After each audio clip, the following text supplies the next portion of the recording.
嗱，唔好買1盒，唔好買2盒，唔好買3盒，一定最少要買4盒。所有湯咧都係冇防腐劑、冇色素，亦都冇味精嘅。你食到飲到嘅就係嗰個老火湯嚟噶啦。嗱，呢一個係豬肺湯啊吓，呢個係豬肺湯。呢個係清熱嘅補肺啦，係啦，清熱嘅補肺。咁佢裏面咧係會有雞腳啦、豬肺啦、有菜膽啦。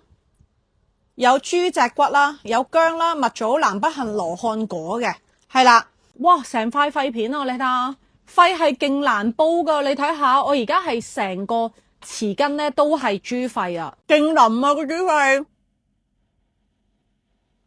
係非常好耐冇食過豬肺咯，係啦，成隻雞腳啊，係啦，好似我奶奶煲湯咁啊，你睇下成嚿骨啦，看得見嘅真材實料啦。係啦，咁呢度咧就係1碗咯，350g，一碗其實一個人就非常之夠噶啦，係啦。跟住另外呢一個咧，我亦都好想試下個味道，介紹俾你哋黃酒嘅雞湯啊吓，佢係咧活血、補氣、健脾、暖胃、去寒暖身嘅一個湯嚟嘅。佢係用咗嚴選嘅竹絲雞啦，仲有客家嘅糯米黃酒咧，幫我哋去燉煮嘅，亦都加入咗紅棗啦、薑片咧，係有效幫我哋咧係驅寒啊，驅寒咧暖翻個胃嘅，補血氣。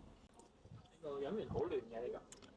我話俾你聽，係真係冇味精噶，係真係冇味精噶吓，你係飲到佢嘅雞油味道啊！呢個係有啲甜味噶，因為佢有個紅棗同埋佢落咗龍眼肉啊，係啦。頭先嗰個就唔係嗰個甜味啦，嗰個肺湯咧就係滋潤咯。呢一個咧佢係因為嗰個龍眼啦，係啦，啲杞子都爛晒啊，仲有啲紅棗啊，所以呢個係有重雞味同埋係甜嘅，因為佢有客家嗰個酒啊，嗰個黃酒啊。